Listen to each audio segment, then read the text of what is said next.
मेरे प्रिय साथियों नमस्कार। नीरज आईएएस एकेडमी के इस यूट्यूब प्लेटफॉर्म में आप सभी का बहुत बहुत स्वागत है। आज हम सभी अध्याय 6 यानी त्रिभुज के अंतर्गत परिमेय पढ़ेंगे। एक परिमेय दिया है, उस परिमेय को हम लोग थेल्स परिमेय बोलते हैं। एग्जाम में आता है कि थेल्स परिमेय को सिद्ध करें, इस टाइप का क्वेश्चन आ सकता है। तो जब इस टाइप का क्वेश्चन आएगा तो उसमें हमको इस पॉइंट को लिखना पड़ेगा, या कहीं कहीं इसी पॉइंट को दे गया एग्जाम में तो वो तो एकदम इजी हो जाता है। लेकिन जब यह पॉइंट आएगा तो उसको हमको लिखना पड़ेगा। इसका 2 नंबर में भी आ सकता है कि थेल्स परिमेय को लिखें, उसमें सिद्ध नहीं करना है, केवल लिखना है। तो थेल्स परिमेय को जब लिखना होगा तो इस पॉइंट को लिख देंगे। उसमें क्या होता है कि एक त्रिभुज होता है और एक त्रिभुज में एक भुजा के समानांतर कोई रेखा खींचा जाता है तो अन्य दो भुजाओं को एक ही अनुपात में विभाजित करता है। तो उस बात को लिखना है तो 2 नंबर का आता है। अगर उसको सिद्ध करना है के लिए आएगा तो लिख देगा कि थेल्स परिमेय को सिद्ध करें, तो उसमें इस पॉइंट को, उसके बारे में जो पॉइंट होता है थेल्स परिमेय क्या होता है उसको लिखेंगे और इसके बाद उसको सिद्ध करेंगे। या कहीं कहीं एग्जाम में इसी को दे देगा कि इसको सिद्ध करें, तो जब सिद्ध करेंगे तो वह तो एकदम ऑटोमेटिक हो जाएगा, क्योंकि हमारा क्वेश्चन और आंसर एक में हो गया, केवल उसको हमको सिद्ध करना है। लेकिन इस टाइप का देगा तो इसमें इस पॉइंट को लिखना पड़ेगा, इसके बाद उसका सिद्ध करना पड़ेगा। तो आइए देखिए इसमें हम क्या कर रहे हैं, इसका हम हल निकाल रहे हैं। इसमें थेल्स परिमेय में क्या होता है कि यदि किसी त्रिभुज की एक भुजा के समानांतर अन्य दो भुजाओं को भिन्न भिन्न बिंदुओं पर प्रतिच्छेद करने के लिए एक रेखा खींची जाए तो अन्य दो भुजाओं को एक ही अनुपात में विभाजित करती है। तो इसमें हम एक त्रिभुज बना रहे हैं।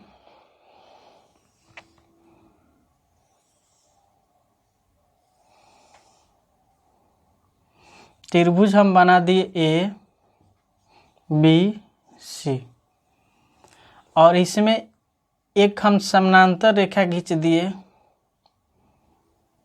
D A. अब इसमें हमको सिद्ध करना है, जो पॉइंट, इस पॉइंट को लिखा है उस पॉइंट को यहाँ पर हम लिख रहे हैं। इसमें दिया है क्या, त्रिभुज ए बी सी में यदि डी ई, इसमें क्या लिखेंगे, त्रिभुज ए बी सी में यदि रेखा डी ई भुजा ए बी को बिंदु डी तथा भुजा ए सी को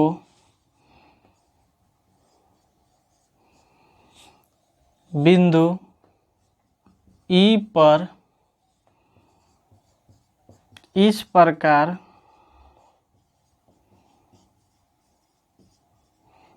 प्रतिच्छेद करता है कि डी ई समानांतर बी सी, तो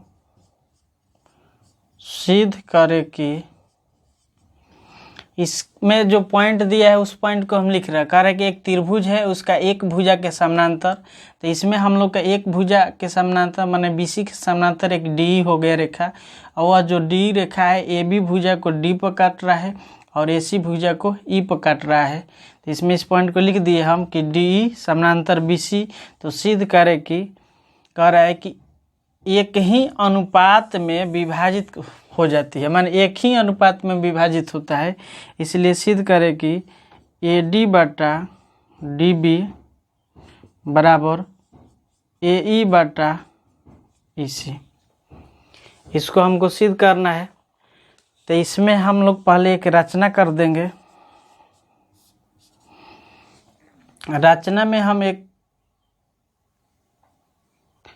इस तरीके से एक 90 डिग्री इस पर लंब डाल दे रहे हैं और एक इस पर लंब डाल दे रहे हैं। इसके बाद इसको हम मिला रहे हैं।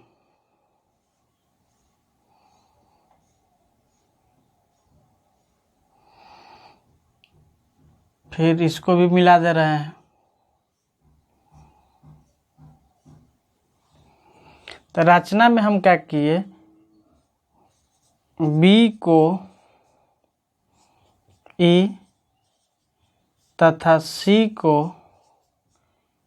डी से मिलाया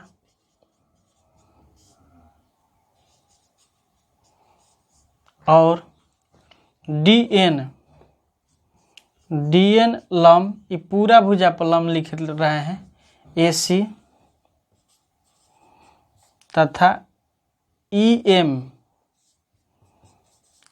लंब ए बी डाला। हो गया। इसको हम सभी परमान बोलते हैं। और इसके बाद हम सभी अब सिद्ध करेंगे। या इसको परमान नहीं, यहाँ पर भी परमान आदमी लिख सकता है। तो इसको हम सिद्ध करेंगे। तो सिद्ध करने के लिए हम दो त्रिभुज में चलेंगे। इसमें जो त्रिभुज दिया है उसी के अनुसार, या हम जो आकृति बनाए हैं उसके अनुसार त्रिभुज जो दिया है। तो इसमें ध्यान से देखिए, एक बड़ा वाला ऊपर त्रिभुज चलेंगे और एक नीचे वाला में चलेंगे। तो हम लिख रहे हैं कि त्रिभुज ए डी ई तथा त्रिभुज, एक त्रिभुज जैसे ए डी ई, माने एक त्रिभुज हम लोग का हो गया ए डी ई में, और एक इसी में एक और त्रिभुज इसमें हम चल रहे हैं। कौन सा त्रिभुज, डी बी ई में, इसमें का जो त्रिभुज है। तो हम लिख रहे हैं कि त्रिभुज ए डी ई त्रिभुज बी डी ई में, इस दोनों त्रिभुज में हम चल रहे हैं। आप लोग ध्यान से देखिए, इसको दोनों त्रिभुज में चलेंगे तो इसमें ध्यान से देखिए क्या लिखेंगे कि एरिया ऑफ त्रिभुज ए डी ई बटा एरिया ऑफ त्रिभुज बी डी ई, इतना लिख सकते हैं। या नहीं लिखिएगा तो एक पॉइंट इसमें लिख लीजिए कि त्रिभुज ए डी ई का क्षेत्रफल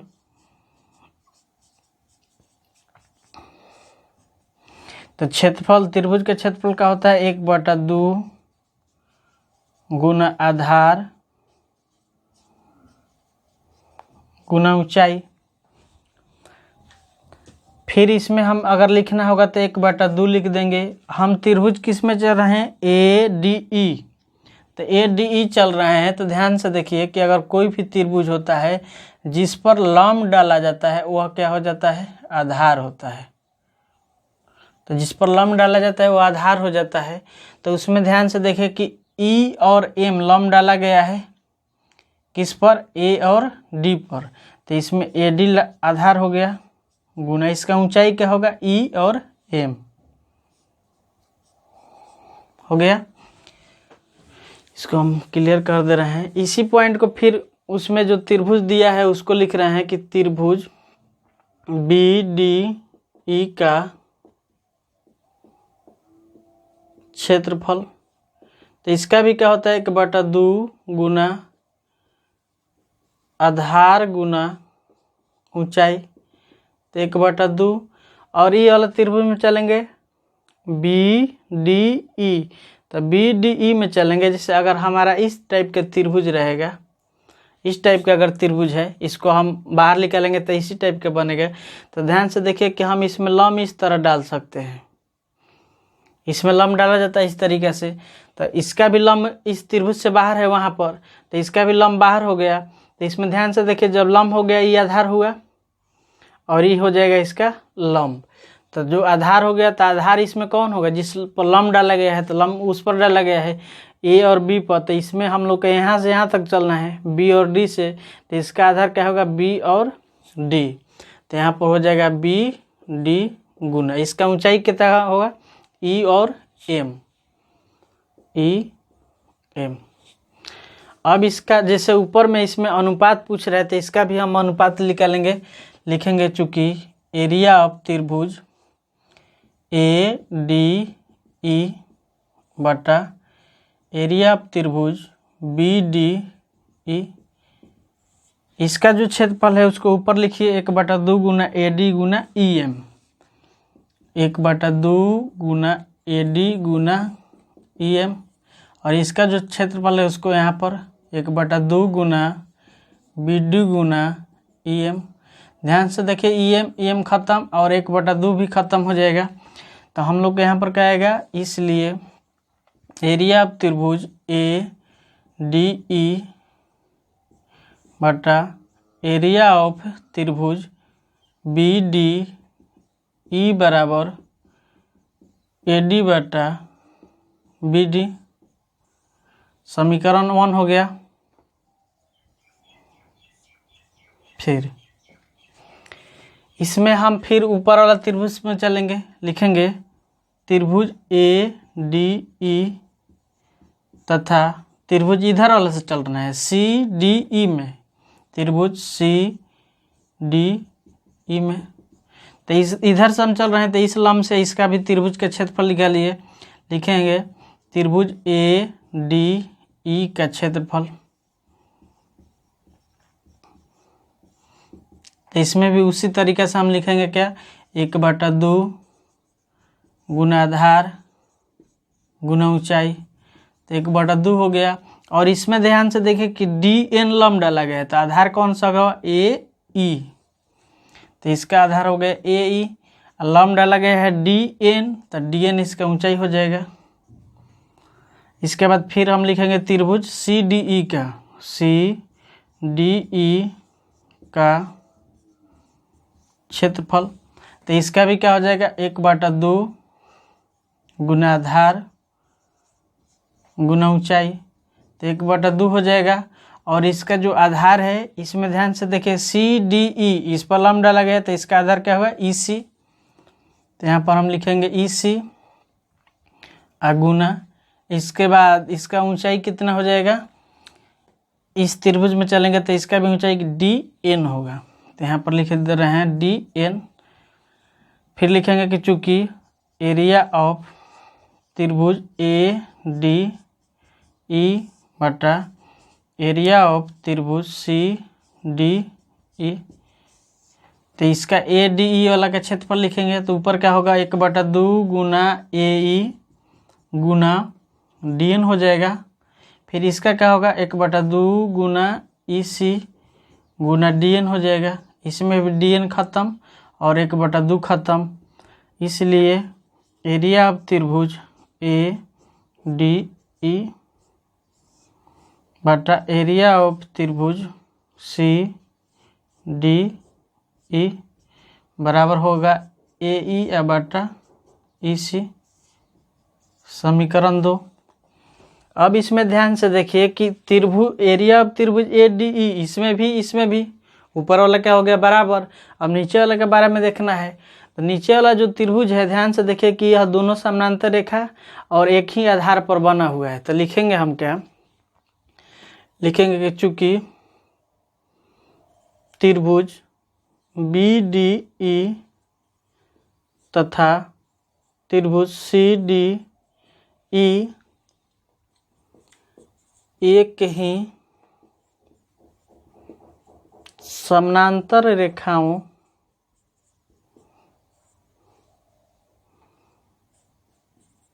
बीसी, इसमें डी है ना तो पहले डी लिख रहे हैं, डी ई समानांतर बीसी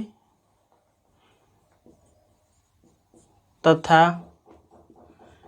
एक ही आधार, इसका हम आधार कौन ऊपर रख रहे हैं, आधार डी चाहे बीसी रख सकते हैं, आधार इसमें एक ही आधार के मध्य बने त्रिभुज है। और जब एक ही समानांतर रेखा और एक ही आधार के बीच में बना त्रिभुज रहेगा तो ऑटोमेटिक उसका क्षेत्रफल क्या होगा, बराबर होगा। इसलिए एरिया ऑफ त्रिभुज बी है ना, तो बी डी ई बराबर एरिया ऑफ त्रिभुज सी डी ई हो जाएगा। और जब ऊपर वाला बराबर दिखाई दे रहा है नीचे वाला भी बराबर, तो इसलिए हम लोग का क्या होगा, समीकरण 1 बराबर समीकरण 2। तो समीकरण 1 में क्या दिया है, ए डी बटा बी डी। ए डी बटा, इसमें हम लिख दिए हैं बी डी लिख दिए हैं। जैसे इसमें ए डी और डी बी यहाँ पर लिखेंगे तो अच्छा लगेगा, तो इसको हम इस तरीके से लिख रहे हैं डी बी। तो इसमें भी हम चेंज कर दे रहे हैं डी बी। लिखने से कोई दिक्कत नहीं है, लेकिन हम उसको आप लोग को समझने के लिए लिख दे रहे हैं डी बी। तो यहाँ पर हो जाएगा हम लोग का ए डी बटा डी बी बराबर ए ई बटा ई सी। देखिए यही पॉइंट हम लोग का यहाँ पर सिद्ध करना था और यही पॉइंट हम लोग का आ गया। अब यहाँ पर हम लिख देंगे प्रमाणित। तो हम लोग का थेल्स प्रमेय क्या हो गया, सिद्ध हो गया। और इसी का एक उल्टा हमको सिद्ध करना पड़ता है कि उसमें इतना पॉइंट दिया रहेगा तो हमको समानांतर सिद्ध करना होता है। उसको हम बोलते हैं थेल्स प्रमेय के विलोम। अगर यह हमारा नहीं समझ में आएगा तो इसके आधार पर जो भी क्वेश्चन होगा उसको हम बनाने में असमर्थ हो जाएंगे। इसलिए आप सभी इसको 1 बार 2 बार 3 बार देखिएगा। इसको जो थेल्स प्रमेय का नियम है उसको याद कीजिएगा। इसको याद रखना एकदम अति आवश्यक है, क्योंकि कभी आ जाएगा कि थेल्स प्रमेय को लिखिए, उसको लिखना पड़ जाएगा। और इसको बार बार देखिए, 1 बार 2 बार 4 बार, जितना बार में समझ में ना आए उतना बार देखिए, कि इतना बार उसको अच्छा से देखिए कि समझ में आ जाए। थेल्स प्रमेय के विलोम को सिद्ध करें। थेल्स प्रमेय का जो विलोम होता है वो कहता है कि जैसे क्वेश्चन में अगर 2 नंबर का आएगा कि थेल्स प्रमेय के विलोम को लिखें, तो इस पॉइंट को लिख देंगे। अगर आएगा थेल्स प्रमेय के विलोम को सिद्ध करें, तो ये पूरा पॉइंट लिखेंगे फिर उसको सिद्ध करेंगे। इसमें क्या कहता है कि यदि एक रेखा किसी त्रिभुज की 2 भुजाओं को एक ही अनुपात में विभाजित करे तो वह तीसरी भुजा की समानांतर होती है। तो इसका हम लोग हल ज्ञात करें। तो इसमें हम एक त्रिभुज बना रहे हैं जो दिया हुआ है ए बी सी, एक हम खींच दिए त्रिभुज, और इसमें एक भुजा हो गया डी और ई एफ हो गया। तो इसमें हम क्या लिख रहे हैं, जो पॉइंट लिखा हुआ है वहीं लिख रहे हैं। इसमें लिख रहे हैं इसमें कि त्रिभुज ए बी सी में 2 भुजा को एक ही अनुपात में, भुजा में रेखा डी ई भुजा ए बी तथा AC को क्रमशः बिंदु D एवं E पर इस प्रकार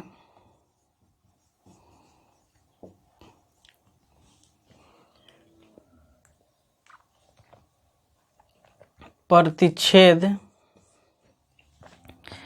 करती है कि, इसमें कह रहा है कि 2 भुजाओं को एक ही अनुपात में, तो इस प्रकार प्रतिच्छेद करती है कि ए डी बटा डी बी बराबर ए ई बटा ई सी। तो सिद्ध करे कि डी ई समानांतर बी सी। इसमें समानांतर सिद्ध करना है, तो इसमें हम एक रचना लिखेंगे। रचना में क्या लिखेंगे, इसमें एक हम समानांतर रेखा खींच रहे हैं यहाँ से, इसका नाम डाल दिए एफ। लिख रहे हैं इसमें कि डी एफ समानांतर बी सी खींचा, इसमें इसके समानांतर खींच दिया। अब हम सभी प्रमाण में लिख रहे हैं। इस प्रमाण में हम क्या लिख रहे हैं, जो पॉइंट दिया है उसके अनुसार से हम लिख रहे हैं। इसमें हम लिख रहे हैं क्या कि त्रिभुज ए बी सी में इसके बाद यहाँ लिख रहे हैं ए बी सी में हम क्या लिख रहे हैं, इसमें ध्यान से देखिए कि ए डी बटा डी बी बराबर ए ई बटा ई सी। इस समीकरण 1 कहाँ से दिया है क्वेश्चन में। इसके बाद हम क्या लिखेंगे, लिखेंगे कि चूंकि डी एफ समानांतर बी सी कहाँ से, रचना से। और जब यह समानांतर हो गया तो इसमें हम लोग का क्या होगा, ए डी बटा डी बी बराबर ए एफ बटा एफ सी, ए एफ बटा एफ सी समीकरण 2। ये कैसे होगा, जब वह समानांतर होता है तो इतना हो जाता है कहाँ से, थेल्स प्रमेय से।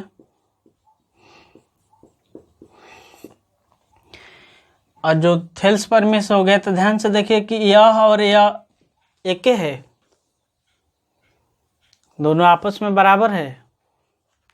इसमें तो बराबर दिया हुआ है।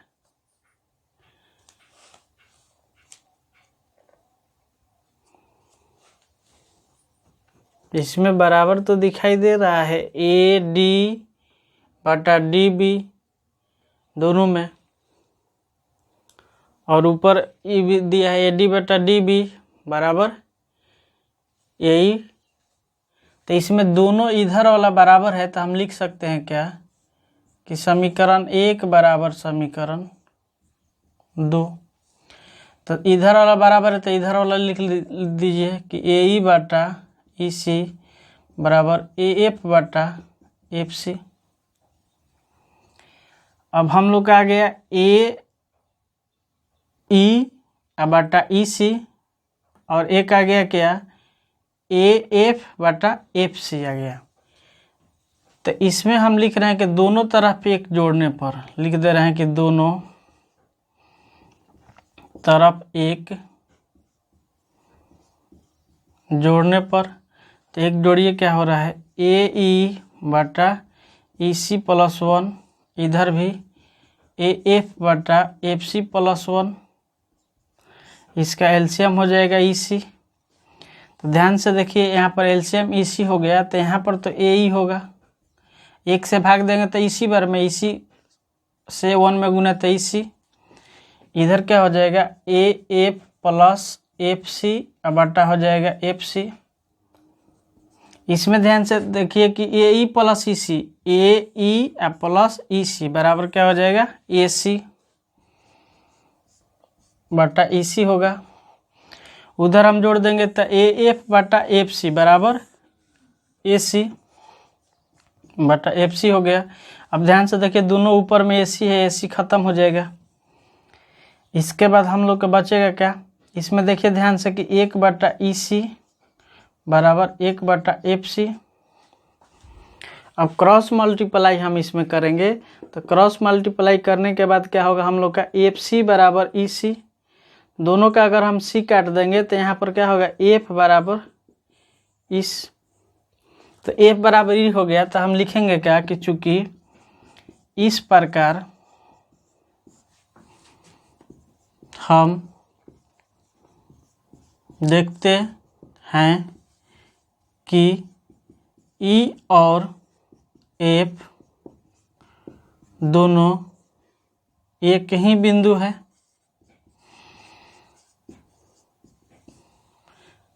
जब एक ही बिंदु है फिर लिखेंगे, इसलिए डी एफ समानांतर बी सी रचना से। तो इसका अर्थ यह हो गया कि हम एफ के जगह पर ई भी लिख सकते हैं, अर्थात डी एफ समानांतर बी सी। डी एफ के जगह पर ई लिख देंगे तो डी ई समानांतर बी सी। हम लोग का यहीं प्रमाणित करना था, प्रमाणित हो गया, थेल्स प्रमेय का विलोम हो गया। और इसके नेक्स्ट वीडियो में हम सभी नेक्स्ट अध्याय को पढ़ेंगे, तो इसको आप लोग 1 बार 2 बार देख लीजिएगा तो अच्छा समझ में आएगा। इसमें कोई भी डाउट होगा तो कमेंट बॉक्स में लिखिएगा इस वीडियो के। तो आज के लिए इतना ही, नमस्कार।